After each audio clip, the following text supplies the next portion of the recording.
Hello hi everyone. हम समझ रहे हैं कि अनलॉक की प्रक्रिया भी शुरू है, फिर भी लाइफ्स अभी तक नॉर्मल नहीं हुई। But what we can do is we can still have fun and know a lot about more and more talented artists and I think artist है जो जुड़ने वाले हैं. So I would like to welcome him to our, this chat, and let's hope that we get to know more and more about it. Hello Gaurav ji, कैसे हैं आप? नमस्कार नमस्कार. मैडम। नमस्कार। कैसे हैं सर आप? मैं बढ़िया हूँ, आप कैसी हैं मैडम? बस सर एकदम बढ़िया, एकदम बढ़िया. तो सर मैं हमारे दर्शकों को यही बताना चाह रही थी कि कैसे आज हम आपसे जुड़ रहे हैं और आपसे बहुत कुछ जानना है हमें, संगीत के बारे में, सितार के बारे में. और जैसे कि मैंने देखा, आपने शुरू करते ही हमें सितार दिखाई दिया आपका. तो सबसे पहले तो मैं आपको धन्यवाद देता हूँ, तमन्ना जी को धन्यवाद देता हूँ और आपके राजस्थान स्टूडियो को धन्यवाद देता हूँ कि आप इतना बड़ा प्लेटफॉर्म दिया है कलाकारों को। आपने एक ऐसा लॉकडाउन में कह सकते हैं एक ऐसा प्लेटफॉर्म दिया है आपने जिसमें सभी लोग एकत्रित होकर अपनी भावनाओं को व्यक्त कर सकते हैं अपनी जी साज के जी. माध्यम से, अपनी प्रतिभाओं के माध्यम से। तो आप सभी पूरी आपकी टीम को ढेर सारा शुभकामना। बस सर आप सारे आर्टिस्ट की आशीष है कि हम आगे बढ़ रहे हैं और जो करना चाह रहे हैं उसमें धीरे धीरे सफलता पा रहे हैं. नहीं नहीं, आप लोगों की वजह से आर्टिस्ट बेचारे जिंदा हैं और उनको एक लग रहा है कि प्लेटफॉर्म मिल रहा है। आप लोग बहुत बड़ा काम कर रहे हैं इस लॉकडाउन में। क्या थैंक है, संगीतकार का सबसे बड़ा खुराक होता है उसका प्रदर्शन। तो जी लॉकडाउन में सर. सब बंद, ये आप बहुत बड़ा एक प्लेटफॉर्म दे रही हैं राजस्थान स्टूडियो के माध्यम से। जो है प्लेटफॉर्म ऐसा है कि हर कलाकार अपनी अभिव्यक्ति अपने विचार व्यक्त कर रहा है। और जी ढेर सारा शुभकामना आप लोगों को, ऐसे ही कार्य करिए। अच्छा जी सर. जी सर, तो आप जैसे कि जेएनवीयू के म्यूजिक डिपार्टमेंट के हेड है. जी मैडम। जी, तो ये एक बहुत बड़ी जिम्मेदारी भी है, एक डिपार्टमेंट का हेड होना. ये विभागाध्यक्ष होना एक बहुत बड़ी जिम्मेदारी है. और आजकल जैसे कि आपने भी बताया कि बहुत नेगेटिविटी फैली हुई है. बहुत सारे स्टूडेंट्स भी ऐसे होंगे जो जो कि थोड़े नेगेटिव हो रहे हैं अभी. और सिचुएशंस ही ऐसे है कि कोई सीधा अच्छा सोचने पे, मतलब हम ऐसी सारी बातें ही सुन रहे हैं कि लोग डिप्रेस होए, लोग नेगेटिविटी का अनुभव करें. तो आप स्टूडेंट्स में पॉजिटिविटी का माहौल फैलाने के लिए क्या प्रयास करते हैं, या ये बढ़ती नेगेटिविटी के माहौल के बारे में आपको क्या कहना है सर? देखिए, एक बात बताऊं मैं आपको कि संगीत एक ऐसी चीज है, संगीत एक ऐसा शक्ति है। किसी कवि ने कहा है, संगीत है शक्ति ईश्वर की, हर स्वर में बसा है राम। रागी जो सुनाए रागिनी, रोगी को मिले आराम। तो जो संगीत विषय से जुड़े हुए व्यक्ति विशेष, जो कोई विद्यार्थी हो, वो कभी डिप्रेशन में नहीं आते, क्योंकि वाह. संगीत इतना सकारात्मक ऊर्जा देती है, इतनी सकारात्मक ऊर्जा देती है जिसकी आप कल्पना नहीं कर सकती। और एक कह सकते हैं कि जब हमारा कोई भी साथ नहीं देता उस समय संगीत साथ देता है। हमारा जन्म होता है, हम अपनी भाव की अभिव्यक्ति जो करते हैं, रोना जो होता है वो भी एक संगीत है। हम अपने सबसे जी पहले जब प्रकृति हमारे साथ आया, जब कहते हैं कि प्रलय हो गया, प्रकृति आया, प्रकृति के साथ सबसे पहले क्या आवाज आया, वो भी संगीत है। तो हमारे विद्यार्थी जो है संगीत से जुड़े हुए जितने भी हैं वो कभी डिप्रेशन में जाते ही नहीं। संगीत सबसे सकारात्मक ऊर्जा देती है। अगर भारतीय संगीत का अगर विद्यार्थी है, कभी आपने सुना है कि क्लासिकल संगीत का कोई कलाकार सुसाइड कर लिया, आत्महत्या किया, कभी सुना है? हमेशा जी. नहीं. पाश्चात्य संस्कृति, पाश्चात्य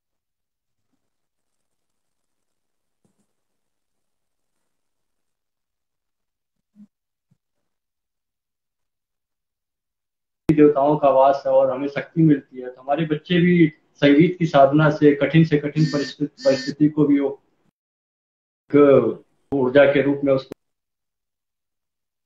प्रस्तुत करते हैं और अच्छे से सीख रहे हैं। ऑनलाइन तरीके से इस समय हम सिखा रहे हैं क्लासों में।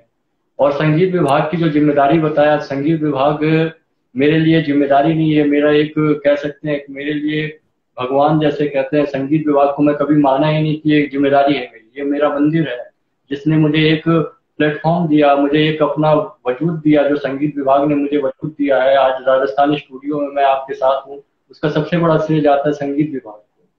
क्योंकि मैं तो जी बनारस से हूँ, राजस्थानी स्टूडियो मुझे कहाँ से बुलाता। तो संगीत विभाग जय नारायण व्यास विश्वविद्यालय मेरे लिए जिम्मेदारी नहीं, वो मेरा मंदिर है, मैं उसका पुजारी, और बच्चे जो है उसमें जो श्रद्धालु होते हैं उस तरह से। वाह, बहुत बहुत बढ़िया तरीके से आपने हमें पूरे संगीत को मंदिर में कंपेयर करके दिखा दिया। पर आई थिंक आज जो लोग देख रहे हैं उनमें से अगर किसी को संगीत के बारे में ज्यादा जानकारी नहीं भी है, उनको भी बहुत कुछ समझने सीखने मिलेगा आपके साथ ये बात करते हुए। और मुझे भी तो सीखने को मिला, बीच क्योंकि बीच आप। में। हाँ जी जी मैडम। सर, नहीं बताइए प्लीज। अच्छा, मैं कह रहा था मुझे भी आपके इस क्या कहते हैं प्लेटफॉर्म से, राजस्थान स्टूडियो से कुछ सीखने को मिलेगा, कुछ नई चीजें जानने को मिलेंगी। तो मैं चाहता हूँ कि जो आपके साथ जुड़े हैं वो कुछ ना कुछ उनकी जो जिज्ञासा हो, अगर मैं शांत कर सकता हूँ तो मैं करने की कोशिश करूंगा जरूर। जी सर, बिल्कुल। हमारे व्यूअर्स को अगर कोई भी क्वेश्चंस है प्लीज कमेंट्स में डालते रहिए, तो हम जैसे जैसे आगे बढ़ते रहेंगे आपके क्वेश्चंस को भी एड्रेस कर सकेंगे। बिल्कुल। तो सर आगे बढ़ते हुए संगीत का आपका जो सफर था वो कब शुरू हुआ और आपने कब तय किया कि अभी संगीत में ही मुझे करियर बनाना है या शास्त्रीय संगीत में ही मुझे आगे बढ़ना है? एक्चुअली मैडम संगीत का सफर भी कुछ अजीब टाइप से ही हुआ, हमारी मेरी जिंदगी में एक कह सकते हैं कि बिल्कुल इत्तेफाक था। मेरे दादाजी जो थे वो क्या है, कवि थे। बचपन से ही मैं कवि ओ, सम्मेलनों में जाया करता। वो जी शिक्षा विभाग में शिक्षा अधिकारी थे, तो और काफी फेमस थे मेरे दादाजी, जहाँ भी वृंदावन मथुरा में रहते थे उस समय, और मैं उनके साथ बचपन से ही कवि सम्मेलनों में जाया करता था। तो कवि जी सम्मेलन में मुझे सितार, पहली बार एक बार सितार बजाते हुए एक कलाकार मुझे दिखाई दिया। और जब सितार सुना मैंने, सितार सुनने के बाद मुझे ऐसा लगा कि शायद ये मेरे लिए ही बना है या मैं इसके लिए बना हूँ। इस तरह से मतलब अ, एक कह सकते हैं जैसे प्रेम में एक अनुभूति होती है, उस तरह से मुझे अनुभूति हुई और मुझे सितार बहुत अच्छा लग गया, और मैं उसी दिन से सितार सीखने लगा। वो मैं 8 साल का था उस समय, तब से मैंने आठ सितार सीखा। उम्र से? जी। पर उसमें कुछ थोड़ा सा क्या हुआ, जब मैं कुछ दिन तो अच्छा लगा, फिर थोड़ा दर्द होता है सितार बजाने में, तो मैं भागना जी चालू जी, कर मैं दिया। सर ये भी पूछने वाली थी कि सर जैसे दूसरे भी बहुत सारे वाद्य है और बहुत सारे ऐसे इंस्ट्रूमेंट्स है जो जिनमें से एक सितार ही ऐसा इंस्ट्रूमेंट है जिसमें कि एक अलग पोजीशन में बैठना पड़ता है। जी जी और बिल्कुल। और जहां तक मुझे मालूम पड़ा है कि सितार बजाते वक्त आपको एक उंगली से ही बजाना होता है सितार, और दूसरी नहीं, उंगली में। दो उंगली का प्रयोग करते हैं मैडम। ओके, तो दूसरी तो उंगली में कोई रिंग जैसा कुछ पहनना पड़ता है सर आपको?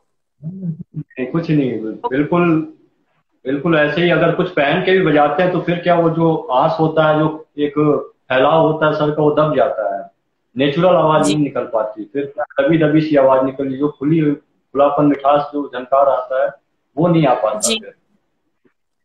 जी सर। बस ये जो क्रम है सिर्फ 1 2 10 15 20 दिन का ही होता है, उससे ज्यादा नहीं होता, उसके बाद तो फिर उंगली का आदत हो जाता है, ऐसा कोई दिक्कत हाँ, नहीं है।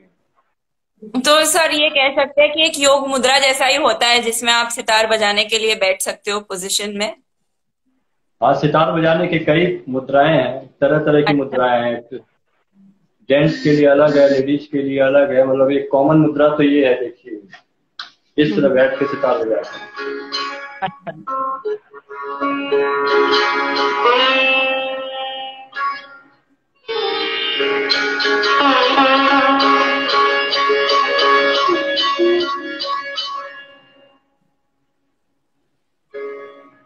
ये कॉमन मुद्रा है, बाकी कई मुद्राएं हैं जैसे जिसको कंफर्टेबल लगे। देखिए मैं तो, मेरे गुरुजी जैसे सितार के तो कई रूल्स बनाए गए हैं, लेकिन जी जब आदमी किसी चीज को प्रेम करता है तो वो रूल में नहीं बंध के करता, कोई नियम में बंधन में बंध के अगर कोई काम करता है तो वो एक समझौता होता है।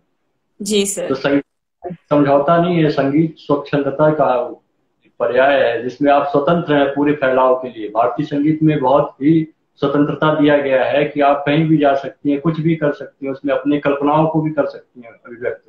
तो सितार वाद्य में भी मैं, जो मेरे घराने की स्टाइल है उसमें कोई जरूरी नहीं आप उल्टा सितार कर भी के गा सकती, पता चाहिए सितार बस, सितार अच्छा बजे। चाहे जैसे भी बजाइए, क्योंकि हर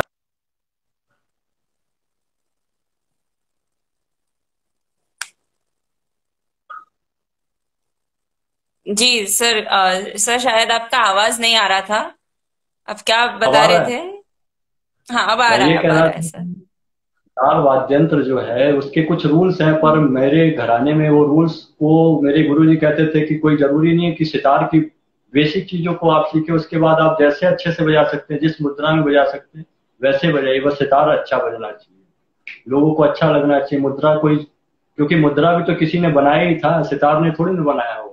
आप जी या सर। किसी एक व्यक्ति को बोला हो कैसे बैठना है, तो मैं कह रहा हूँ मैं इस तरह नहीं, इस तरह बैठना चाहता हूँ, मुझे जैसे कंफर्टेबल लगता है वैसे बजा सकते हैं आप। सितार की मुद्राएं कोई जरूरी नहीं है कि कैसी भी हो, स्वतंत्र हैं आप। जी सर, मुझे लगता है ये कोई भी कला के लिए है कि कोई भी कला में अगर हमें स्वतंत्रता दी जाए तो ही हम सबसे अपना बेस्ट परफॉर्म कर सकते हैं, वरना बिल्कुल, कॉम्प्रोमाइज। बिल्कुल सही कह रहे हैं। कला ही, हर कला में, जीवन में भी ऐसी है। जब आप स्वतंत्र हैं तो आपकी सोच है, आप दबी हुई किसी कार्य को कर रहे हैं तो आप क्या है, स्वच्छंद नहीं हो पाएंगे, फिर आप जो आपके अंदर कल्पना है वो नहीं हो पाएगी, आप बधे हुए एक जी उसमें सर। चलेंगे। जी सर। तो सर जैसे कि आपने बताया कि आप 8 साल के थे तभी से आपको सितार आप सीख रहे थे, संगीत सीख रहे थे और इसमें इंटरेस्ट था। तो क्या यही रीजन है कि आपने अपने सारे डिग्रीज म्यूजिक में ही लिए हैं सर? अपना bachelors, master, PhD? Bachelor bachelor में सिर्फ मेरा एक म्यूजिक सब्जेक्ट था, बाकी मैंने दो और सब्जेक्ट भी लिए। जैसे नॉर्मल बैचलर किया तो मैं साइंस साइड का जी। स्टूडेंट रहा हूँ, हाई स्कूल इंटर में अच्छा। साइंस था मेरे। फिर उसके ओके। बाद जो है मेरा जो बीए मैंने किया उसमें मैं सितार अलग से सीखता था। डिग्री में बीए में मैंने सिर्फ मेरा एक विषय था, बाकी हिंदी और हिस्ट्री दो विषय और थे। फिर एमए जो मैंने किया वो सितार से किया, एम म्यूज जिसको कहते हैं, मास्टर ऑफ म्यूजिक। फिर मैंने जो जी। पीएचडी जो पढ़ाई की वो सितार से ही संबंधित थी, क्योंकि मुझे मेरे घर में मेरे पिताजी जो है वो आईएएस हैं। मेरे घर में अच्छा। दो आईएएस, बहन डॉक्टर है। मेरे घर का एक अलग माहौल था, मेरे घर में कोई संगीत का नहीं है व्यक्ति। मेरे दादाजी को अच्छा। संगीत अच्छा लगता, तो मुझे भी दादाजी को पसंद था, मुझे भी पसंद आ गया, तो दादाजी ने मेरा मुझे प्रश्रय दिया, उन्होंने मुझे सहारा दिया, और मेरा जो ये जो था आज साकार रूप में आपके सामने है। और ये बढ़ते बढ़ते ये जो प्रेम था आज परिणित हो गया एक वृक्ष के रूप में, और धीरे धीरे अब सर, इसकी अब मैं समर्पित हो गया बिल्कुल। वो वो जो समर्पण की भावना होती है अपने कला के तरफ, वो ही शायद हमें इतना आगे पहुंचा सकती है, वरना जी तो बहुत आए बहुत गए। जी जी पर बिल्कुल। उससे समर्पित रहना और उसके पीछे जी जान लगा देना, उसी को अपना जीवन समझना, आई थिंक उसी से हम इतना आगे बढ़ सकते हैं। बिल्कुल, क्योंकि आप किसी एक चीज को जब साधेंगी तो मेरे मेरे मेरा खुद का अनुभव है, अगर आप किसी एक चीज को अगर कर रही हैं, अगर उसको आप करती हैं, तो कई चीजें आपके सामने आ जाती है। अगर एक चीज में आप सक्षम हो गई, आप सिद्धस्त हो गई, तो कई चीजें आपको और अपने आप आने लगती हैं। तो हमें जी। हमेशा करियर में एक चीज को ही चूज करना चाहिए। पता चला आजकल के विद्यार्थी जो हैं, कभी पता चला म्यूजिक से एमयूज भी कर रहे हैं, उधर कोरस्पॉन्डेंट कोर्स से हाँ। एमबीए कर रहे हैं, वो कर रहे हैं, तरह तरह के कोर्स कर रहे हैं, फिर अंत में क्या होता है वो शून्य पे आ जाते हैं, कोई रिस्पॉन्स उनको नहीं मिलता। इसलिए और हमेशा कैरियर निश्चित कर लेना हाँ। चाहिए, लाइन में जाना जो भी आपका कैरियर है। जी सर, आई थिंक हम अगर बहुत सारी चीजें ट्राई करते रहे तो हम किसी के एक्सपर्ट बन ही नहीं सकते। हमें बिल्कुल। तय करना पड़ता है कि क्या करना है।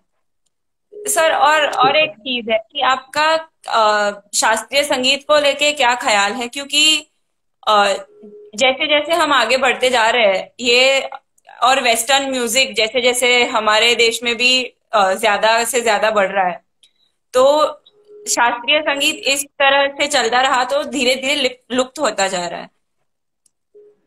और देखिए मैं आपको एक बात बताना अच्छा आप पूरा बात कर लीजिए पहले। क्या कह रही नहीं थी सर, आप आप आज? बताइए ना प्लीज। नहीं, आप बताइए क्या और कह रही थी, सारी चीजों को एक साथ तो नहीं कर पाऊंगा। जी सर, तो जैसे कि सितार एक इंस्ट्रूमेंट हो गया, दूसरे भी बहुत सारे इंस्ट्रूमेंट है जो लोग ज्यादा सीखना पसंद करते हैं शायद। जी, देखिए मैं आपको एक उदाहरण देता हूँ। अभी वर्तमान समय में स्थिति जो आई है वो कोरोना की वजह से जी सबको सर। एक जगह समेट के रख दिया। हम अपनी पाश्चात्य लाइफ और तरह तरह की लाइफ से कितने पता चला, हम पिज्जा खाते थे, घर के खाने को छोड़ के पहले खिचड़ी और चावल बनता था, आप क्या वेज बिरयानी खाते थे, तरह तरह से खा के फिर हम कहाँ आए, फिर से हम जी उसी और में आगे दाल चावल और उसी घर में आके बिल्कुल सिमट गए। इसका क्या कारण? इसी तरह से शास्त्रीय संगीत क्या है, हम अपनी संस्कृति से, हम हमारे शरीर जैसे शरीर में आत्मा होती है, उसी तरह हमारे संस्कार में, हमारे कल्चर में जो है शास्त्रीय संगीत बसा हुआ है। हम कहीं भी जाएंगे, पूरे विश्व में घूमेंगे, लेकिन हमें शांति नहीं मिलेगी। हम घूम फिर के हमेशा आएंगे तो अपने शास्त्रीय संगीत पे ही आएंगे। लेकिन और मैं एक चीज ये कहना चाहता हूँ कि जैसे जैसे प्राचीन काल से अगर शास्त्रीय संगीत की जो परंपरा थी, शास्त्रीय संगीत और लोक संगीत, ये दोनों परंपरा प्राचीन काल से चली आ रही है। प्राचीन काल में जब था तब संगीत के कार्यक्रम हुआ करते थे जी समन के नाम से। पूर्व पाषाण काल का जो समय था, उस समय समन नाम से कार्यक्रमों का आयोजन होता था। समन समज्जा, इस तरह से अच्छा संगीत का आयोजन होता था। उसमें कलाकार जो जीतता था उस गायन वादन में उसका विवाह करा दिया जाता था, वो पुरस्कार होता था। धीरे जी धीरे ये स्वरूप बदलता गया, लोगों की पसंद बदली। पहले गाते थे, क्या कहते हैं आपका, जाति गाते थे, जाति। नाट्य अच्छा शास्त्र के 3वीं 4वीं शताब्दी में जाति गाया जाता था, शास्त्रीय संगीत का एक साम गान गाया जाता था। बदलता गया दौर, शास्त्रीय संगीत नहीं हम्म बदला, बस बदलती गई। साम गान आया, गाया, फिर जाति आई, फिर प्रबंध आया, फिर उसके बाद रागांग आए, ठाट आया, आप देखिए राग आ गया। और धीरे धीरे ठुमरी, दादरा, ये सारी चीजें आते आते आप हिप हॉप आ गया आपका। तो जी कहीं ना कहीं शास्त्रीय संगीत से ही जुड़ा हुआ है, और शांति आपको हमेशा शास्त्रीय संगीत में ही मिलती है। और हमारी संस्कृति को हम जितना हम दूर जा रहे हैं ना, हमारे पाश्चात्य संस्कृति वाले जो विदेशी हैं, पर्यटक हैं, वो हमारे संगीत को सीख रहे हैं, और एक एक क्लास का कम से कम 10-10 हजार रुपए देते हैं, 1 घंटे का 10 हजार रुपये वो देते हैं संगीत सीखने के लिए, भारतीय संस्कृति जी को। तो जी सर जितना, बिल्कुल। और एक घटना मैं और आपको बताता हूँ, जो हमारे शास्त्रीय संगीत में जितनी शांति है। हम्म। मुसोलिनी का नाम आपने सुना होगा। मुसोलिनी एक बहुत बड़ा हिटलर था, कैसे जैसे आपका हिटलर था उसी तरह से ये मुसोलिनी था इटली में। और वो इतना ज्यादा नरसंहार कर दिया था, इतने लोगों को मार दिया था कि वो अनिद्रा का शिकार हो गया, उसको नींद नहीं आती थी, इतना उसने पाप किया जीवन में। जी फिर उसको तरह तरह की दवाइयां कराई, उसको फिर कोई फायदा नहीं हुआ। फिर हमारे भारत से ओंकारनाथ ठाकुर जी गए इटली। जब इटली में वो गए तो उन्होंने जो है, मुसोलिनी आया उनसे मिलने के लिए, और उन्होंने पुरिया राग गाया। और पुरिया राग जैसे उसने सुना, पुरिया राग को सुनते वो 2 दिन तक सोया ही रह गया। सोचिए, 6 महीने से सो नहीं रहा है, और शास्त्रीय संगीत के इस राग को सुनते ही वो 2 दिनों तक सोया। उसके बाद मुसोलिनी के दिमाग में आया, उसने शास्त्रीय संगीत के अंदर बहुत शक्ति है। आपने सुना है जी शास्त्रीय संगीत से आग लग जाता था, दीपक राग गाया तो जी आग लग जी गया, सर। दीपक जल गया, हिरन आ जाते थे। तो जी इतनी सर शक्तियां समाज किया हुआ है शास्त्रीय संगीत। तो धीरे धीरे हम क्या है, अभी अपनी संस्कृति से दूर जा रहे हैं, लेकिन घूम फिर के फिर अपने ही घर में आएंगे। इस तरह बिल्कुल से बिल्कुल।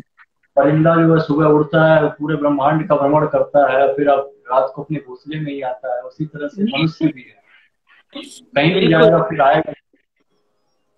बिल्कुल बिल्कुल, घूम फिर के आना तो यहीं पर है। शांति, क्योंकि शांति तो घर में ही मिलती है ना।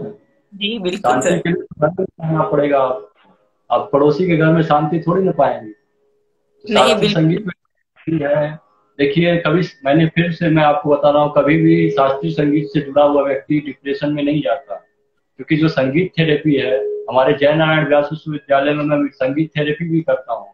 साइकोलॉजी अच्छा डिपार्टमेंट में पूरे राजस्थान का पहला जो जीवन परामर्श केंद्र खोला गया है, जिसमें आप आके अपना काउंसलिंग करा सकते हैं। इस तरह से काफी जो उसमें संगीत थेरेपी से ट्रीटमेंट भी किया जाता है। तो उसमें अच्छा कभी हिप हॉप सुना के किसी को, या किसी वेस्टर्न पॉप सुना के, पता चला शकीरा का गाना चला के, कभी कोई भी चिकित्सा नहीं दिया जाता। हमेशा चिकित्सा दिया जाता है शास्त्रीय संगीत सुना के, सुगम संगीत सुना के। इस तरह से चिकित्सा दी जाती है। और पाश्चात्य संस्कृति में भी जो हो रहा है, कई ऐसे पैकेज आए हैं, जैसे जो बच्चा होता है, गर्भवती महिलाओं के लिए भी ऐसे विदेश में जो हुए हैं, उनमें भी क्या है कि शास्त्रीय संगीत को सुनाया जाता है, उससे बच्चे का वजन बढ़ जाता है। काफी चीजें देखी गई वो शास्त्रीय संगीत से होता है। काफी अच्छा। चीजें हो रही हैं। तो शास्त्रीय संगीत जीवित है, हमेशा जीवित रहेगा। बस हमारे, हम जब थक के आएंगे तो शास्त्रीय संगीत ही हमें सहारा देगा सिर्फ। जी सर बिल्कुल। तो सर आप आपने जैसे कि मैंने देखा कि आपने कई बुक्स लिखे हैं और काफी सारे पेपर्स आर्टिकल्स भी पब्लिश किए हैं सर। जी। तो सर उसके बारे में आप कुछ बताना चाहोगे? बिल्कुल बिल्कुल। जैसे कि देखिए मैं क्या है, जब मैं आपने क्या निम्बार्क बोलूँ। संप्रदाय के संगीतिक अनुशीलन का भी एक बुक लिखा है। तो सर उसके बारे जी में भी आप कुछ बताना चाहोगे प्लीज? बिल्कुल बिल्कुल। निम्बार्क संप्रदाय से जो मेरा संबंध है, क्या है कि जो मैं क्लास 8 में पढ़ता था तो मैं विरक्त हो गया उस समय। मेरा अच्छा। दिमाग उस समय क्या हुआ कि भगवान की भक्ति में लग गया बिल्कुल। तो क्या हुआ कि निम्बार्क संप्रदाय, मैं कहाँ रहता था वृंदावन में, उसके बगल में ही मंदिर था एक। मैंने क्या है, निम्बार्क संप्रदाय के जो वहाँ पे निम्बार्काचार्य जी थे उनसे गुरु मंत्र ले लिया बचपन में ही। मैं उनसे गुरु मंत्र ले लिया, फिर क्या है, मैं निम्बार्क संप्रदाय का हो गया। वहाँ निम्बार्क संप्रदाय क्या है, जो 4 वैष्णव संप्रदाय हैं, हम्म। चारों वैष्णव संप्रदाय में क्या है कि वल्लभ संप्रदाय में भगवान की बाल्यावस्था का जो है उसमें पूजा किया जाता है। आपने अष्टछाप के कवियों को सुना है, सूरदास, तुलसीदास, सूरदास, नंददास, इन सब ये जो थे अष्टछाप कवि है। जी। ये क्या है, ये भगवान के बाल्यावस्था का जो बचपन का जो है, खिलकत का, आवाज, मैया मैंने माखनी का, ये सारी चीजों का वर्णन उन्होंने किया। और गौड़िया संप्रदाय का अच्छा। नाम जो इस्कॉन आपने सुना है, उसमें क्या है, राधा हाँ। कृष्ण का नहीं, कृष्ण और बलराम की पूजा होती है। पर मेरा जो संप्रदाय था हम्म। निम्बार्क संप्रदाय, ये एक ऐसा संप्रदाय है जिसमें रसोपासना, मतलब रस भरा हुआ संप्रदाय ये था। इसमें रसोपासना कहा जाता था। और अच्छा। निम्बार्काचार्य ने कहा रस, रस ही ब्रह्म है, हम्म। मतलब आनंद में ही ब्रह्म की प्राप्ति है। और ये संप्रदाय ऐसा है कि जिसमें राधा कृष्ण की युगल उपासना हुई, यानी जो राधा कृष्ण का आप युगल स्वरूप दिखाई देता है आपको, सबसे बड़ा सब ये श्रेय आया है निम्बार्काचार्य जी को इस परंपरा अच्छा। में जो है। हाँ, मतलब जो संप्रदाय, उन सब के अलग अलग भाव थे। जैसे वल्लभ संप्रदाय के जो जी। संत थे वो अपने आप को भगवान का दास समझते थे, पर हमारे यहाँ भगवान को अपना प्रेमी मानते थे हमारे संप्रदाय में। अच्छा। तो उस प्रेमी प्रेमिका के भाव से होता था। तो हमारे यहाँ की जो परंपरा थी उसमें क्या, अष्टयाम सेवाएं होती हैं। जैसे हमारे मनुष्य जीवन में हम सुबह उठते हैं, फिर उठने के बाद जो है ब्रश करते हैं, फिर थोड़ा सा मुंह हाथ धोते हैं, इस तरह से फिर नाश्ता करते हैं। ऐसे ही भगवान हम्म। को भी करते थे हमारे संप्रदाय में, इसी तरह से पूरा। तो वो रागों के माध्यम से किया जाता था, संगीत के माध्यम से किया जाता था, इसमें गायन वादन नृत्य सारी चीजों को समाहित करके पूजा होती।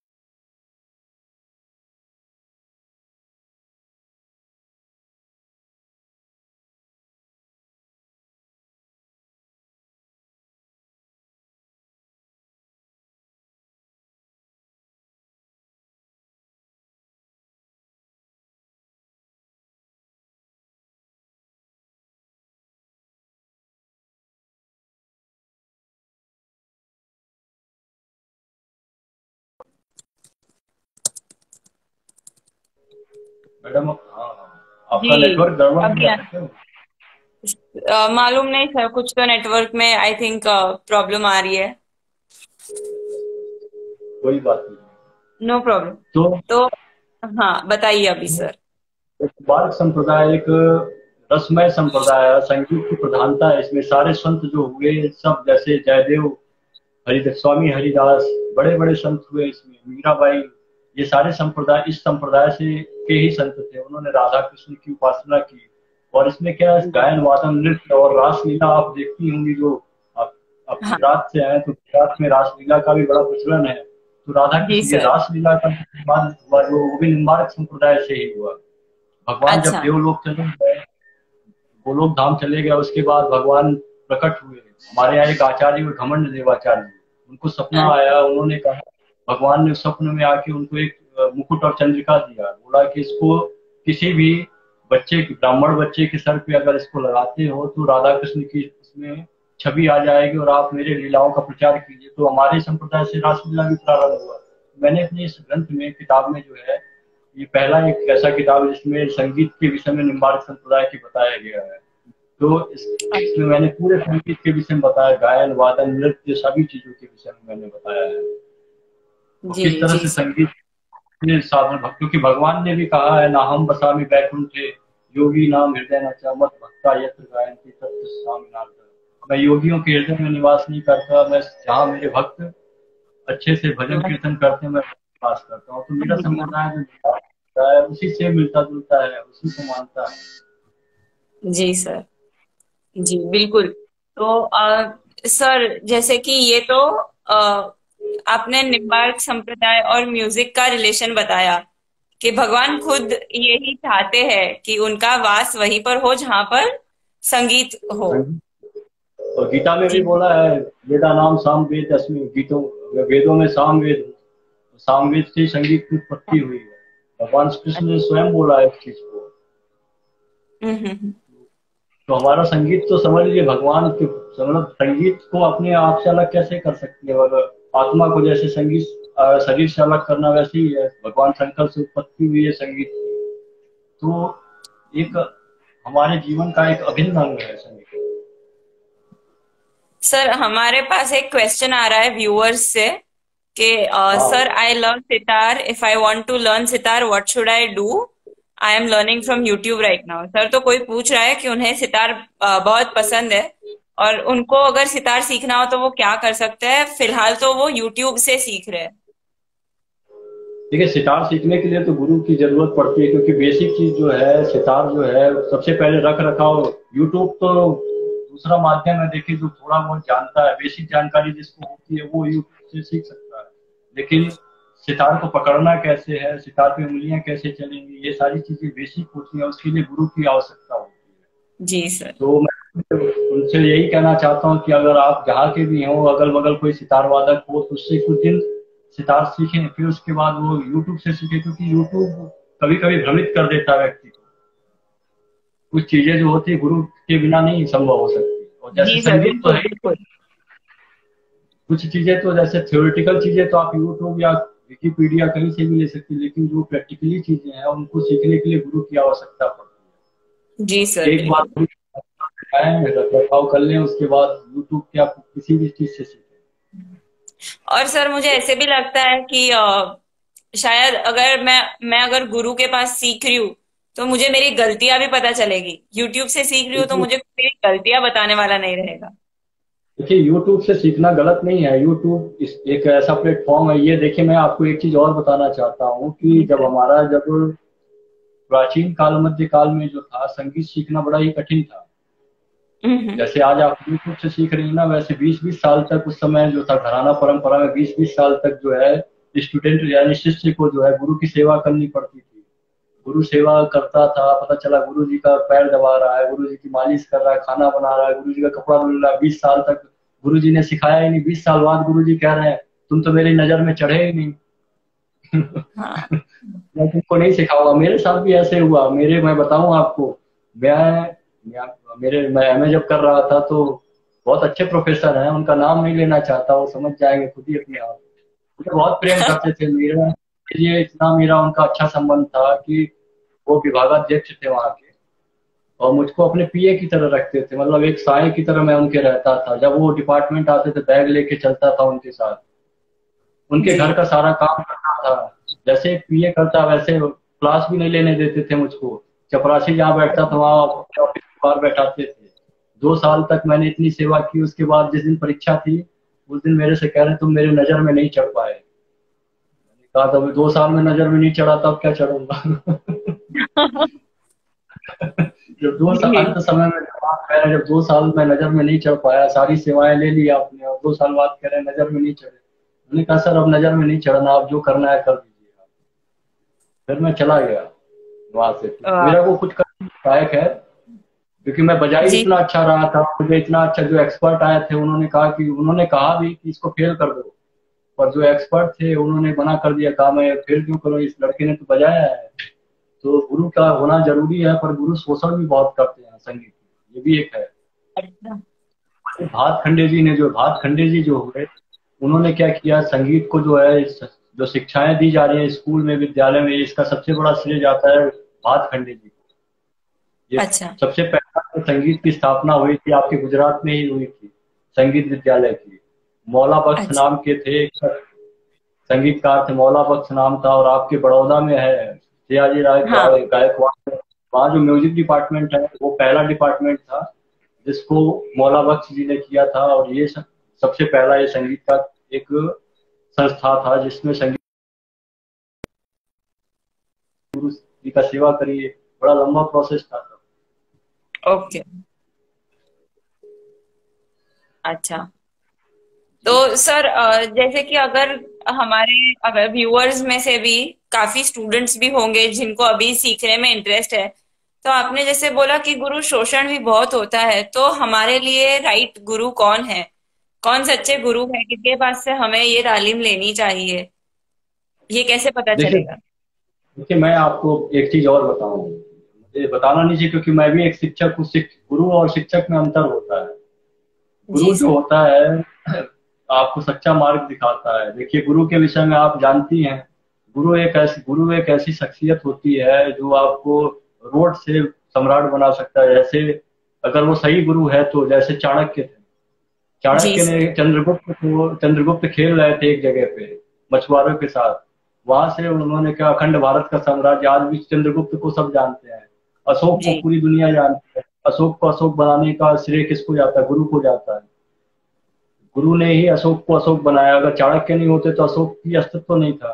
तो आज जो शिक्षा पद्धति चल रही है उसमें गुरु नहीं है, उसमें शिक्षक होता है। और शिक्षक हमेशा उतना ही सिखाता है जितना सीखने वाला सीखना चाहता है। और गुरु क्या होता है? गुरु आपको बिल्कुल अच्छे से सिखाता है। वो गुरु जो होता है, शिष्य अगर गुरु को सीखने के लिए, अगर स्टूडेंट भी आजकल सीखने नहीं जाते, टाइम पास करने जाते। मैं देख रहा हूँ 2 साल 3 साल से यहाँ हूँ जोधपुर में, तो गुरु शिष्य जो परंपरा होती है उसका निर्वहन शिष्य भी नहीं कर रहे हैं। अच्छे शिष्य अगर मिलते हैं तो गुरु अच्छे से सिखाता है। पर आज तो टाइम पास है, गुरु और धैर्यता बिल्कुल नहीं है विद्यार्थी में। धैर्य होना चाहिए जी सबसे पहले तो। आप किसी के पास जाइए तो सबसे पहले तो उस पर विश्वास करिए कि ये मेरे लायक है, मैं इसको सिखा सकता हूँ। पता चला आपके अंदर एक प्रश्न चिन्ह है, क्वेश्चन मार्क लगा हुआ है, ये आदमी सही है कि गलत है, फिर उसके 50 जगह से फिर आप नहीं सीख सकते। गुरु तो आपको जाने के बाद, गुरु के समीप जाने के बाद आपको खुद ही एहसास हो जाएगा कि गुरु है। गुरु की कल्पना तो आप स्वयं करेंगे। जिस तरह से आप गुड़ को खाती हैं और अनुभूति आपको होती है, आनंद का अनुभूति, जो गुड़ कैसा लग रहा है या चॉकलेट कैसा लग रहा है, उसका किसी दूसरे को नहीं बता सकती। उसी तरह गुरु और भगवान होता है। जो आपको जी। असली आपके राह को दिखा दे वही गुरु है। तो गुरु को वो पता होता है जो शिष्य को पता भी नहीं है कि हमें सीखना चाहिए। बिल्कुल, गुरु तो देखिए, गुरु को पता है कि मेरे शिष्य को मुझे कहाँ तक पहुंचाना। मैंने ऐसे भी बहुत से गुरु देखे हैं। मेरे गुरु जी को देखिए, मेरे गुरु जी ने मुझे क्या क्या सिखाया, बहुत कुछ सिखाया। जीवन जीने की कला सिखाई। जीवन में संघर्ष आते हैं तो उसमें कैसे एक उस संघर्ष पे विजय प्राप्त किया जाता है उसको सिखाया। मुझे एक एक चीज सिखाया। बहुत से काम देते थे, जैसे बुक रिव्यू कैसे लिखा जाता है, ये सारी चीजें उनसे मैंने सीखी। बुक कैसे लिखे जाते हैं, आर्टिकल कैसे लिखे जाते हैं, स्टेज पे बजाया कैसे जाता, अपने साथ ले जाते थे, बजवाते थे, सारी चीजें मुझे सिखाई। तो गुरु से ही सीखा मैंने तो। अब एक जी गुरु को आपको गुरु के लायक बनना है। गुरु तो गुरु है ही है। बिल्कुल। हर आदमी से कुछ ना कुछ आदमी सीखता ही है। तो सीखने वाले, देखिए क्या है, कुआं जो है कभी प्यासे के पास नहीं जाता, और प्यासा कभी कुआं पूछता नहीं कि कुएं का क्या ब्रांड है। प्यास बिल्कुल। लगती है तो जाके पानी पीता है। तो गुरु भी इसी तरह होता है। गुरु बैठा जी हुआ है, सर। आपको गुरु करना है। वही गुरु किसी के लिए अच्छा होता है, किसी के लिए खराब होता है। तो गुरु ऑफ की तो कोर्स, हाँ। कल्पना करना पड़ेगा। वो शिष्य की लायक ही होनी चाहिए। बिल्कुल, आप किसी से भी सीख सकती हैं मैडम। अगर आपको सीखने, आपके अंदर ललक है। देखिए, अब मैं आपको एक उदाहरण और देता हूँ। आप एकलव्य का नाम सुनी है? जी सर। एकलव्य सिर्फ गुरु का एक गुरु मान लिया था द्रोणाचार्य को। कि द्रोणाचार्य, और उनकी मूर्ति बना के उसने धनुष अर्जुन से अच्छा से वो करना सीख लिया, धनुर्धारी हो गया। और हम्म। उन्होंने क्या, फिर उसके बाद सिखाया भी नहीं। उसके बाद गुरु जी ने अंगूठा मांग लिया, कहा अंगूठा दे दो, क्योंकि अर्जुन से ज्यादा बढ़िया हो जाते हैं। अर्जुन की चिंता थी उनको, बोले कि मेरा जी सिखाया हुआ जो है। तो गुरु तो देखिए, गुरु अपने श्रद्धा है। आप गुरु मान लीजिए, किसी पत्थर को गुरु मान के भी अगर आप सीखना रियाज करते, क्योंकि गुरु नहीं सिखाता। गुरु तो सिर्फ मार्ग दिखाता है। आपको प्रयास और मेहनत खुद से करना पड़ता है। आपका मेहनत ही आपका गुरु है। जी सर। बिल्कुल। क्योंकि मैं तो खुद ही अनुभव करके बता रहा हूँ। मैंने 2 साल सेवा किया, मेरे गुरु जी ने अंत में बता दिया मुझको कि तुम मेरी नजर में ही नहीं चढ़े। हम्म। तो मैं तो फेल हो जाता, लेकिन मेरी कला थी, मेरा मेहनत था, गुरु का सम्मान था, मैं फेल नहीं हुआ। और सर, आपकी कला और आपकी मेहनत और आपकी टैलेंट सब कुछ आपके अवार्ड्स में दिखती है। आपको इतने सारे अवार्ड्स मिले हैं ऑलरेडी, और वो गुरु उनमें जी। से को यंग फेलोशिप का भी अवार्ड मिला है मिनिस्ट्री ऑफ कल्चर से। जी बिल्कुल, वो सब मेरे गुरु जी का आशीर्वाद। मैं नजर में नहीं चढ़ा, पर उन्होंने बिना नजर में ही चढ़ाए बहुत कुछ दे दिया मुझको। जी जी। मैं तो मैं जानना चाहती हूँ कि आपको सबसे पहला अवार्ड कौन सा मिला था, और वो पहला अवार्ड मिलने की क्या आपकी आपने क्या अनुभव किया था उस वक्त पर? देखिए, मुझे पहला अवार्ड जो मिला था वो मैं 13 साल का था तब मिला था। अच्छा। 13 साल की उम्र में मिला था। मैं आगरा में, वहाँ पे विष्णु दिगंबर पुरस्कार जी के स्मृति में वो किया जाता है। तो वहाँ पे मैं क्या, अखिल भारतीय पूरे इंडिया में मैं फर्स्ट आया था। तो वहाँ पे विष्णु दिगंबर सम्मान मुझे दिया गया था, अच्छा। पंडित विष्णु दिगंबर सम्मान। लेकिन मैंने जितने भी सम्मान पाए, जो भी मैं पाया, पर मुझे कभी अनुभव नहीं हो पाया कि मुझे कभी आनंद नहीं मिला। मैं सोचता था कि ये मिल जाए, ये मिल जाए, मिल जाता था तो मुझे पता ही नहीं चलता था। मैं ऐसे ही पढ़ाई में भी हुआ। मैं सोचता था हाई स्कूल में मैं अच्छे नंबर पा लूँ, हाई स्कूल खत्म, रिजल्ट आ गया, पता इंटर में, इंटर से बीए, फिर मैं यूजीसी नेट हो जाता, पीएचडी हो जाती, सब होता गया, पर मुझे कभी ऐसा लगा नहीं कि कुछ मिला है। होता गया, बस खत्म हो गया। शांति नहीं मिली अंदर। क्यों क्यों तो सर, ऐसा क्यों? वही तो मैं आज तक नहीं समझ पाया। अवार्ड्स तो मिले, खूब मिले। इस मतलब जो युवा, जो भी होता है, युवा लेवल के जितने अवार्ड्स हैं सब मिल चुके हैं। मैं पोस्ट डॉक्टरल में, जो पीएचडी के बाद किया जाता है, पीएचडी के बाद पोस्ट डॉक्टरल होता है, पोस्ट डॉक्टरल में भी मेरा एडमिशन हो चुका था। मैंने पोस्ट डॉक्टरल छोड़ दिया, जो कि इंडिया में सिर्फ उस समय चला था, राधा कृष्णन फेलोशिप यूजीसी ने चलाया था, जनरल के लिए हाँ। पहली बार हुआ था। और उसमें अच्छा। मेरा टॉप 1 का नाम था। सिर्फ परफॉर्मिंग आर्ट तो में सर 5 लोगों का आपके हुआ था, अवार्ड उसमें मेरा की पहले लिस्ट तो नंबर। हम अगर आज बताए, आपके अवार्ड्स की लिस्ट तो काफी काफी लंबी चली है। मैंने देखे जी, आपके अवार्ड्स की लिस्ट, बहुत बहुत ज्यादा और बहुत उम्दा अवार्ड्स आपसे आपको नवाजा गया है। पर आप क्यों ऐसा बोल रहे हैं कि आपको उन अवार्ड्स की खुशी का अनुभव नहीं होता? खुशी तो ठीक, पर क्योंकि आपको और कुछ चाहिए। नहीं चाहिए नहीं, मैं सोचता हूँ कि मुझे और कुछ कलाएं और आनी चाहिए, कुछ और गहराई में। क्योंकि देखिए जो है, एक खुद स्वयं का परीक्षण व्यक्ति स्वयं करता है। अवार्ड्स मिल जाने से क्या है, शांति नहीं मिलती। जब आदमी के अंदर पाने की इच्छा बढ़ जाती है, चाहत बढ़ जाती है, संगीत के अंदर डूबने की इच्छा होती है, तो अवार्ड से कभी अनुभव, और मुझे लगता है कि मैं अतृप्त हूँ, मुझे आता ही नहीं है अभी कुछ। अभी और आना चाहिए, अभी और आना चाहिए। अभी मैं क्या डिलीट करने जा रहा हूँ। जो एक पढ़ाई का अंतिम वो होता है, मैंने अभी अपने जयनारायण व्यास विश्वविद्यालय से ही डिलीट के लिए अप्लाई किया है। और अच्छा। मेरे अंदर जो है, मैं करना चाहता हूँ कुछ ना कुछ जीवन में चलता रहे।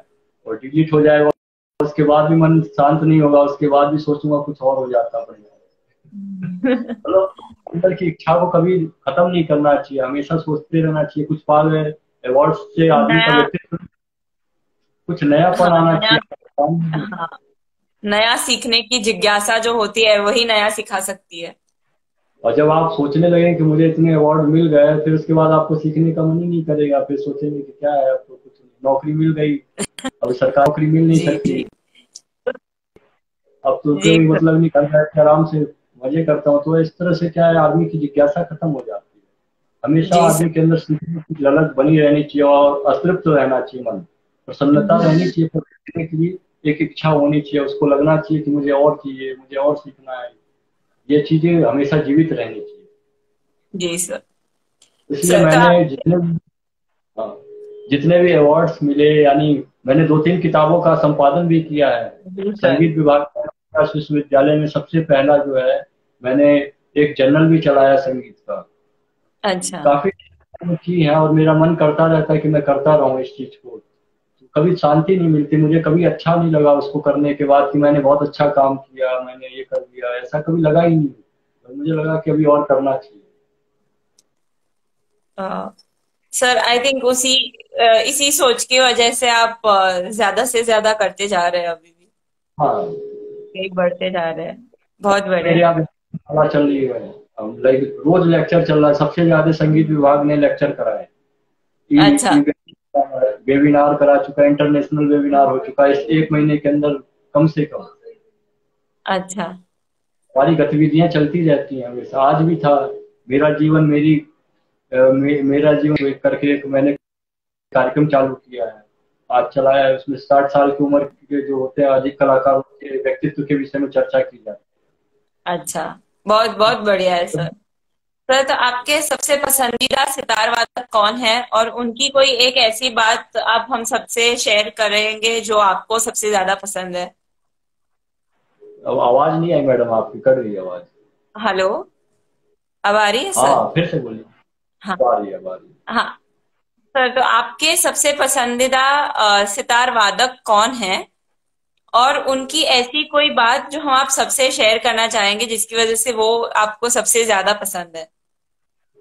देखिए, सबसे अच्छे सितार वादक तो मुझे बहुत लगे, सबकी अलग अलग स्टाइल है। सितार वादक किसी एक सितार वादन के सितार से आप वो नहीं, सबके में अलग अलग फ्लेवर है।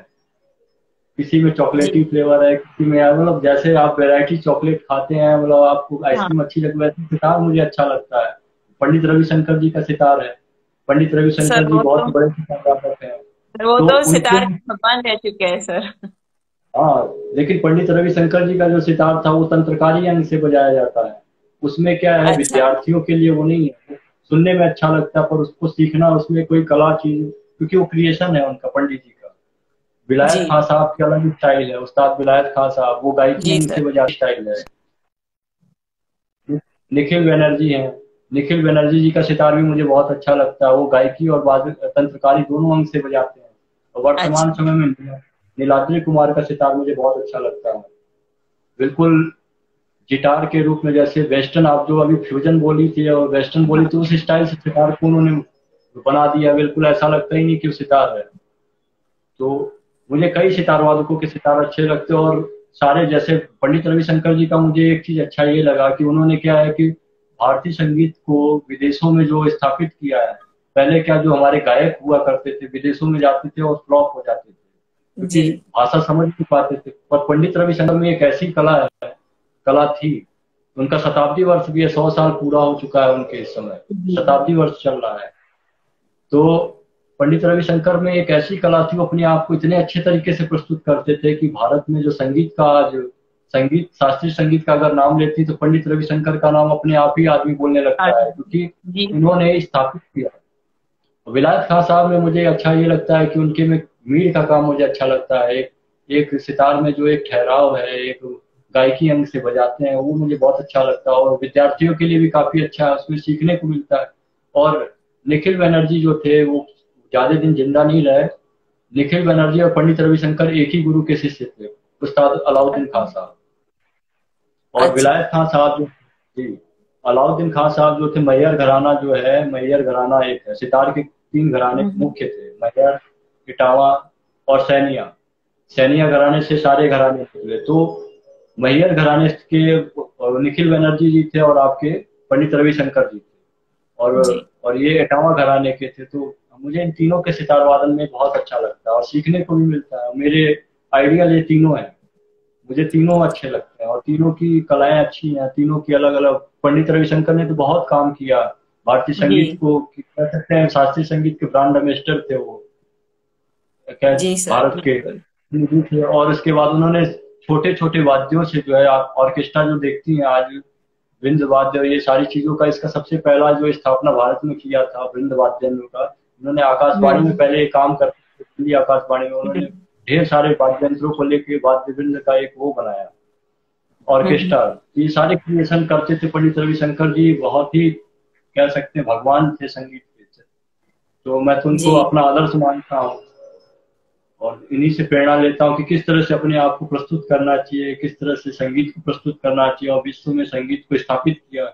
इससे बड़ा क्या कह सकते हैं आप, हमारी जी। संगीत की पहचान है। जी सर, बिल्कुल। सर, तो हम राजस्थान स्टूडियो की अभी थोड़ी बात करते हैं। तो आपको जैसे कि मालूम है, हमारे वेबसाइट पे भी हमने बहुत सारे आर्ट एक्सपीरियंसेस लिस्ट किए हुए हैं। उसमें से अगर हम कोई आर्ट एक्सपीरियंस के बारे में बात कर सके, तो जैसे कि आपने अपनी पुस्तक में भी बहुत सारी कलाओं के बारे में लिखा है। जी जी जी। जी सर। तो आप अगर उसके बारे में कुछ हमें बताना चाहेंगे? देखिए, जो आप वेबसाइट पे कर आपने अपडेट किया है, आपने जो डाला है उसको भारत सरकार ने जो है अनिवार्य कर दिया पढ़ने के लिए। जी परफॉर्मिंग सर। आर्ट के अंतर्गत आता है, और बीएड जो कोर्स होता है उसमें मेरी किताब आई है, हम्म। Pedagogy of music dance and drama करके। उसमें क्या है कि मूर्ति कला, चित्रकला, क्राफ्ट, और क्या कहते हैं कठपुतली डांस इत्यादि चीजों का जो मैंने उसमें बहुत अच्छी तरीके से वर्णन किया है। मूर्ति के भी कितने स्टाइल हैं, किन किन शैलियों से बनाया जाता है। आपकी चित्रकारी कांगड़ा शैली है, और कई चीजों को मैंने काफी अच्छे से उसमें आंखों के कई आंखों का कैसे कैसे बनाते थे कलाकार। काफी चीजें अच्छा। परवल की तरह बनाते थे, मृगनयनी आंखें बनाते थे, काफी तरह से उसमें मैंने अपने उस डीप में बताया उस किताब में अपने। और ओके। तो इस तरह से काफी चीजें उसमें है। और क्राफ्ट के विषय में भी मैंने उसमें बताया है कि क्राफ्ट कैसे बनाया जाता था। चित्रकला के भी काफी शैलियां हैं, कांगड़ा शैली, और उत्तर प्रदेश में कैसे बनाते हैं, इन सारी चीजों का उसमें मैंने विस्तृत अध्ययन और बताया है लोगों को। कठपुतली क्या थी, कठपुतली के विषय में भी मैंने उसमें बताया है। जी तो सर। काफी चीजें हैं। और ये जो सारी चीजों को जो है अनिवार्य कर दिया गया है। इसको क्या बीएड के कोर्स में परफॉर्मिंग आर्ट नाम से एक पेपर है, उसमें सभी बच्चों को अच्छा। पढ़ना अनिवार्य। इसका नंबर नहीं है, लेकिन इसको क्या है प्रोजेक्ट के रूप में पढ़ाया जाता है। तो जो आपने पढ़ाया प्रयास जाता है। किया, ये भारत सरकार ने आपके प्रयास को बिल्कुल सार्थक कर दिया। आपने अपने स्टूडियो के माध्यम से भारत सरकार तक आपकी आवाज पहुंची है, और इसको जी जी। अनिवार्य कर दिया कि चित्र जो हमारी ललित कलाएं हैं, 5 ललित कलाएं हैं जिसमें संगीत है, काव्य हम्म। कला है, चित्रकला है, मूर्ति कला है और वास्तुशास्त्र, इनको पढ़ना अनिवार्य है। क्योंकि ओके। इन जो ललित कलाओं में जो आपके संगीत है और चित्रकला, इन सभी चीजों को अनिवार्य इसलिए कर दिया क्योंकि हमारे व्यक्तित्व, हमारे जीवन में ये सारी चीजें प्रभावित करती हैं हमें। कहीं न कहीं इनका अपने जीवन में कार्य पड़ता है। मूर्ति है हमारे लिए बहुत अनिवार्य है, चित्रकला है हमारे लिए बहुत अनिवार्य है, क्राफ्ट है। हमें बिल्कुल। बहुत शौक है, जब घर में जाके देखिए कालीन और ये तरह तरह की चीजें पड़ी हैं। और क्राफ्ट का काम तो हमारे उत्तर प्रदेश में भदोही जिले में खूब होता है। हाँ। वेराइटी है तरह तरह की, बहुत अच्छे अच्छे बनाते वाले हैं वहाँ पे। तो जी सर। जी सर। आप स्टूडियो कर रहा है, ये बहुत ही अच्छा कार्य कर रहा है। इसके लिए मैं थैंक। ढेर सारा साधुवाद आपको देना चाहता हूँ, पूरे स्टूडियो को देना चाहता हूँ कि इतने अच्छे अच्छे आप लोगों ने पॉइंट्स रखे हैं इसमें। जी सर। सर जैसे मैंने आपको पहले भी बताया कि आप सब आर्टिस्ट्स के ब्लेसिंग्स है कि हम इस इस डायरेक्शन में आगे बढ़ पा रहे हैं।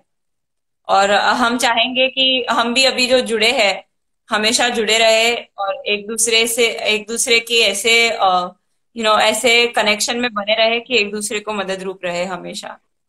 बिल्कुल बिल्कुल बिल्कुल रहेगा मैडम। और संगीत विभाग जय नारायण व्यास विश्वविद्यालय हमेशा आपके साथ है। राजस्थान स्टूडियो को जब भी जरूरत पड़ेगी हमारी, हम बिल्कुल उपलब्ध रहेंगे आपके लिए। Thank you so much sir, thank you so much. और अगर आप और कुछ भी बताना चाहे सर हमारे व्यूअर्स को तो आप बता सकते हैं। मतलब मैं आपको एक सितार का परिचय देना चाहता हूँ, क्योंकि सितार जो है जी प्राय सर। लुप्त होता, प्लीज। आपने भी बताया था कि सितार लुप्त होता जी जा रहा है। और जी। मैं आप चैनल के माध्यम से बच्चों को, जो भी व्यूअर्स आपके जुड़े हैं, उनको ये बताना चाहता हूँ कि सितार यानी राजस्थान में जो है हमारे सभी विभागों में, जो संगीत विभाग है वहाँ 2 विषय के रूप में है, एक गायन और सितार। तो जी। सितार में बच्चे अधिक से अधिक एडमिशन लें, क्योंकि सितार एक ऐसा वाद्य यंत्र है जो भारत का प्रतिनिधित्व करता है। और तो इसका मैं थोड़ा सा इसके विषय में बस आपको बताना चाहता हूँ 5 मिनट के अंदर जी कि सर। सितार के विषय में तरह तरह की भ्रांतियां हैं लोगों ने। कुछ लोग कहते हैं कि ये भारतीय वाद्य यंत्र है, कुछ लोग कहते हैं पर्शियन वाद्य यंत्र है, कुछ कहते हैं ईरान से आया है, कुछ कहते हैं अमीर खुसरो ने बनाया है। लेकिन सितार किसने बनाया किसी को पता ही नहीं है कि सितार है क्या। तो मैं आपके चैनल के माध्यम, क्योंकि मैंने इस पे काम किया, मैं भी भ्रम में था पहले। मैंने भी काफी लोगों से सुना, बचपन से सुनता रहा था अमीर खुसरो ने सितार बनाया है। किसी संत से मिलता था तो वो कहते थे कि अरे ये तो भारतीय वीणा बजाती है माता सरस्वती, उनके हाथ में था। तो फिर ऐसे ऐसे सुना सितार भी, पर ये भ्रांतियां हैं। देखिए हमारे भारतवर्ष में वीणा जो सरस्वती जी जो लेके बैठते हैं, वो उस वीणा का नाम है सरस्वती वीणा। और हमारे भारतवर्ष में जो है वीणा के जो बताए गए हैं, भरत ने बताए हैं, 100 प्रकार की वीणाएं हुआ करती थी। जिसमें जी। त्रितंत्री वीणा भी थी। और मैं मान सकता हूँ कि त्रितंत्री वीणा को ही सितार बनाया गया होगा, लेकिन सितार जो है एक चंचल प्रवृत्ति का है। इसके जी। अंदर जो है चंचलता, चपलता है। ये श्रृंगारिक वाद्य यंत्र, और हमारी जो वीणा है वो श्रृंगारिक नहीं थी, वो गंभीर प्रकृति की थी हमेशा से। क्योंकि मैं रुद्र वीणा भी बजाता था पहले, शुरुआत में मैंने रुद्र वीणा भी बजाया। तो सितार जो था ये आपका, जब अलाउद्दीन खिलजी आए, जो मुसलमान आना, जब क्या कहते हैं, एक तरह से कहते हैं, जब 12वीं शताब्दी के बाद जब आक्रमण हुआ, खिलजियों का आक्रमण हुआ, या ये हुआ जब हमारी संस्कृति का जब हनन करने लगे, तोड़ फोड़ करना चालू किया, तो हुआ क्या कि तब वाद्य यंत्रों को अपने हिसाब से वो लेके आए। क्योंकि जो भी आक्रमणकारी आए वो क्या थे, वो उनको शास्त्रीय संगीत अच्छा नहीं लगता था, उनको अच्छा। ध्रुपद धमार अच्छा नहीं, गंभीर चीजें अच्छी नहीं, उनको चंचल चीजें अच्छी लगती थी। क्योंकि वो श्रृंगारिक, मदिरा पीते थे, तामसी प्रवृत्ति थी उनकी, इस टाइप से थे। तो उन्होंने जो भी सितार हुआ, कथक हुआ, जो कथक नृत्य का आप सुनते हैं, उसी समय कथक नृत्य भी आया 12वीं शताब्दी के बाद में। तो सितार वाद्य जो था 12वीं शताब्दी के बाद आया। सबसे पहले जो है, बैराते दिल्ली नामक एक किताब मैंने पढ़ी, जिसमें मैंने पढ़ा, दरगाही कुली एक नाम के एक बहुत बड़े इतिहासकार हो, उन्होंने मेंशन किया है कि दिल्ली के दरबार में एक खुसरू खां नाम के एक विद्वान रहते थे, खुसरू खां, जिन्होंने अच्छा। तीन तार वाला वाद्य यंत्र बजाया। उसका नाम था विचित्र वाद्य। सितार का न्यू यहीं विचित्र से बात। जुड़ा होता। सबसे पहले इसको विचित्र वाद्य के नाम से जाना है। फिर उसके बाद अमीर अच्छा। खुसरू आए, जिनको माना जाता है कि अमीर खुसरू ने सितार बनाया। अमीर खुसरू ने इसका नाम रखा सहतार। सहतार का अच्छा। मतलब होता है, फारसी में सह का मतलब होता है तीन, और तार का मतलब तो तार होता है। तो सहतार अच्छा। का मतलब हुआ तीन तार वाला वाद्य यंत्र। तो ये जो अच्छा। सहतार था, सितार का जो सहतार का अभ्रंश जो है, बिगड़ता हुआ रूप सितार हुआ। तो सहतार से इसने विचित्र वाद्य से ये शुरुआत हुई, और फिर इसका नामकरण हुआ सहतार। सहतार से धीरे हम्म। धीरे सैनिया घरानों वालों ने इसको धीरे धीरे, क्या है कि इसमें चंचल प्रवृत्ति की चीजें बजाई जाती हैं। इसमें जो है जी। ठुमरी, दादरा है, मतलब इसका एक फ्लेवर अलग है। इसमें क्या है, तारीख है, इसमें बिल्कुल प्रेम और ये सारी चीजें दिखाई जाती है। आपने देखा भी होगा पिक्चरों में, जब कोई ऐसी सीन आते हैं, जैसे कोई खुशी का होता है, तो सितार बजने लगता है। जी सर। तो जी ये, बिल्कुल, हाँ, सितार एक बहुत डेलिकेट वो होता है। क्योंकि डेलिकेट। ये क्या, ये मुगल काल में ये वाद्य यंत्र आया, और ये जो है पूरी तरीके से ये श्रृंगारिक था।